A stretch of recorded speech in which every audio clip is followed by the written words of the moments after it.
Pemerintah Indonesia resmi mendandatangani kontrak pembelian 48 unit pesawat tempur Kan buatan perusahaan Turki, Turkish Aerospace Industries.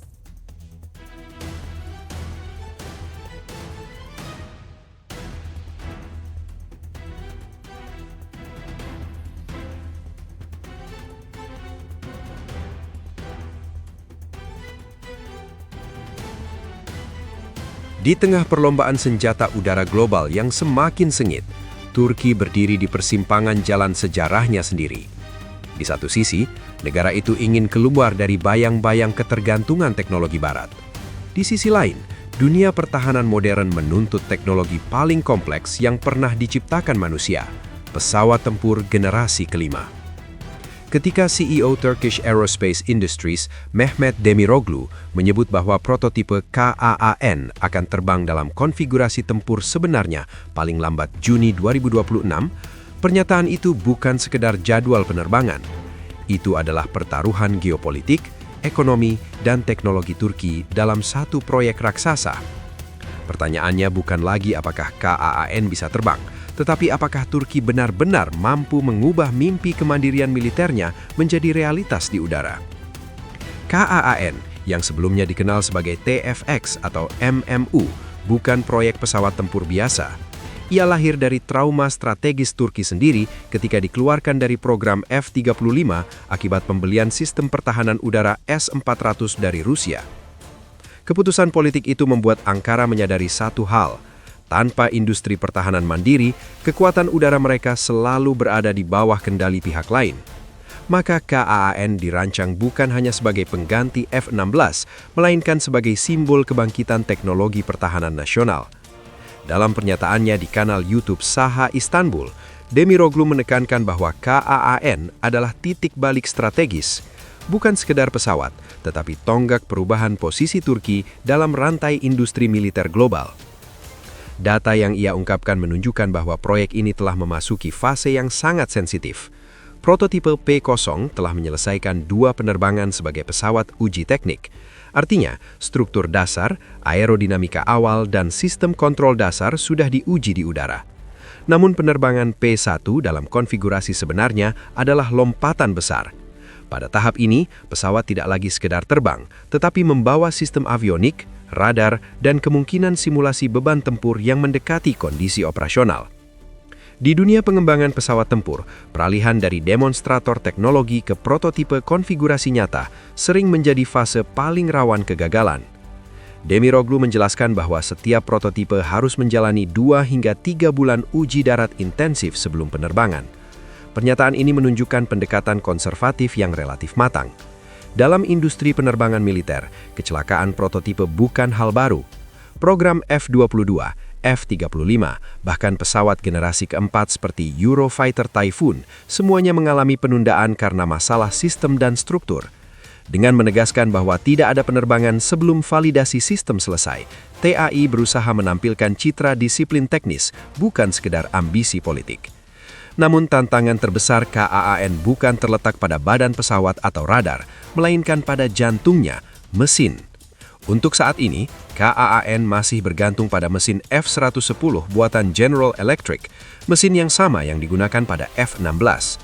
Secara teknis, ini pilihan logis, karena F-110 adalah mesin yang sudah terbukti andal dan memiliki rasio dorong yang cukup untuk pesawat tempur berat. Tetapi secara strategis, ketergantungan ini adalah ironi. Turki ingin merdeka dari ketergantungan Barat, tetapi pesawat tempur generasi kelimanya masih terbang dengan mesin Amerika Serikat.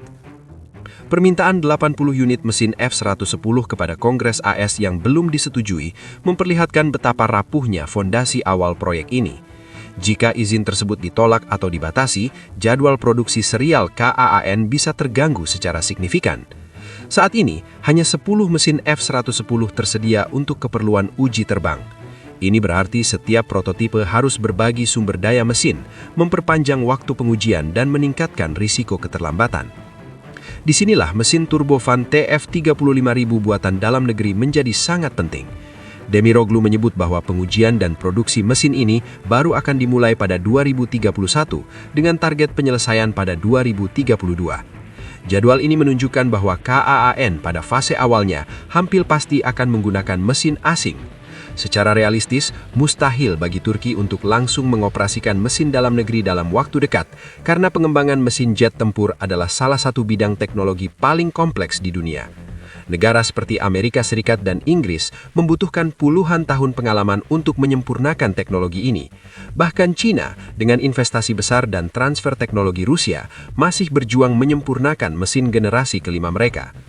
Fakta bahwa Demiroglu adalah seorang insinyur mekanik yang pernah bekerja di BMC Power dan TAI memberi bobot teknis pada pernyataannya. Ia bukan sekedar pejabat manajerial, tetapi seseorang yang memahami kompleksitas turbin, material suhu tinggi, dan efisiensi pembakaran. Ketika ia mengatakan bahwa mesin adalah tantangan terbesar, itu bukan retorika politik. Mesin jet tempur harus mampu bekerja pada suhu ekstrim, menghasilkan daya dorong tinggi, dan tetap stabil dalam berbagai profil manuver. Dimensi geopolitik KAAN semakin terlihat ketika Demiroglu mengungkap proyek ekspor ke Indonesia. Penjualan 48 unit jet KAAN dengan nilai sekitar 15 miliar dolar AS bukan hanya transaksi ekonomi, tetapi sinyal bahwa Turki ingin menjadi eksportir pesawat tempur, bukan sekedar pengguna. Indonesia, yang secara historis juga ingin mengurangi ketergantungan pada satu pemasok senjata, melihat KAAN sebagai alternatif strategis. Namun, syarat yang diajukan Indonesia sangat jelas, mesin bebas ITAR. Artinya, mesin tersebut harus sepenuhnya buatan dalam negeri Turki, tanpa komponen yang terikat regulasi ekspor Amerika Serikat.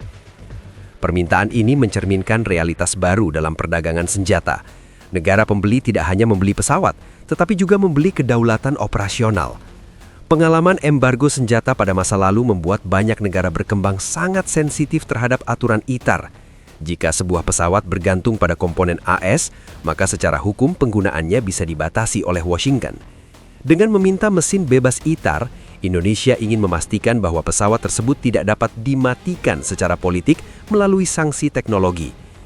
Di sisi Turki, permintaan ini adalah peluang sekaligus tekanan. Peluang karena TF3500 bisa menjadi produk unggulan ekspor. Tekanan karena jika mesin tersebut gagal dikembangkan tepat waktu, kontrak ekspor bisa terancam. Demiroglu menyebut bahwa fase pertama kontrak ditandatangani pada pertengahan 2025 dan fase kedua pada 2026. Ini berarti dalam satu dekade ke depan, Turki harus membuktikan bahwa mereka bukan hanya mampu membuat pesawat, tetapi juga mesin jet yang kompetitif. Jika dilihat dalam konteks global, KAAN muncul di tengah dominasi F-35, proyek FCAS Eropa, dan NGAD Amerika Serikat. Turki mencoba masuk ke klub eksklusif negara pembuat jet generasi kelima. Namun perbedaan utama KAAN dibanding proyek barat adalah motivasinya yang sangat politis. Ini bukan sekedar proyek teknologi, tetapi alat diplomasi dan simbol kemandirian. Keberhasilan KAAN akan memperkuat posisi Turki sebagai kekuatan regional yang tidak sepenuhnya bergantung pada NATO. Sebaliknya, kegagalan KAAN akan mempertegas keterbatasan industri pertahanan nasional mereka. Dalam perspektif ekonomi, proyek senilai puluhan miliar dolar ini juga membawa risiko besar. Pengembangan pesawat tempur seringkali melampaui anggaran awal. F-35 adalah contoh paling ekstrim dengan biaya yang melonjak jauh di atas estimasi awal. Jika KAAN mengalami pola serupa, tekanan fiskal terhadap pemerintah Turki bisa meningkat. Namun, di sisi lain, jika berhasil, KAAN bisa menciptakan ekosistem industri baru, dari material komposit hingga perangkat lunak avionik. Yang menarik, Demiroglu tidak hanya berbicara tentang jadwal dan angka, tetapi juga tentang filosofi pengujian. Penekanannya pada validasi sistem sebelum terbang menunjukkan kesadaran bahwa kegagalan di tahap awal bisa merusak legitimasi proyek. Dalam dunia penerbangan militer, persepsi publik dan kepercayaan mitra internasional sama pentingnya dengan performa teknis. Satu kecelakaan besar bisa mengubah narasi dari simbol kebangkitan menjadi ambisi yang terlalu jauh. Dari sudut pandang Indonesia, keterlibatan dalam proyek KAAN membuka peluang transfer teknologi, namun juga mengandung risiko. Jika TF3500 belum siap, Indonesia mungkin harus menerima versi awal KAAN dengan mesin asing atau menunggu lebih lama hingga versi bebas ITAR tersedia. Ini menempatkan Indonesia pada dilema strategis antara kebutuhan pertahanan jangka pendek dan kemandirian teknologi jangka panjang. Secara keseluruhan, pernyataan Demiroglu menunjukkan bahwa proyek KAAN telah memasuki fase kritis. Penerbangan P-1 dalam konfigurasi nyata akan menjadi ujian pertama. Apakah desain ini benar-benar layak sebagai pesawat tempur generasi kelima?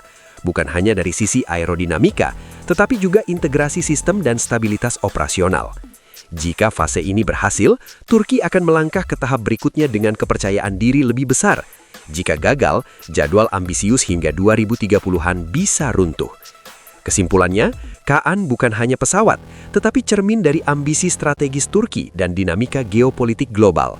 Dengan target penerbangan prototipe pada 2026 dan mesin dalam negeri pada 2032, proyek ini berada di antara dua dunia, ketergantungan teknologi lama dan kemandirian masa depan. Jika Turki mampu menepati jadwal dan mengembangkan TF3500 secara mandiri, Kaan berpotensi menjadi alternatif baru dalam pasar jet tempur dunia, khususnya bagi negara yang ingin bebas dari regulasi ITAR. Namun, jika pengembangan mesin tersendat atau tekanan politik meningkat, Kaan bisa menjadi contoh bagaimana ambisi teknologi tinggi dapat terjebak dalam realitas geopolitik. Dalam 10 tahun ke depan, keberhasilan atau kegagalan Kaan akan menjadi indikator apakah Turki benar-benar mampu berdiri sebagai kekuatan udara mandiri atau tetap terikat pada mesin dan kebijakan negara lain.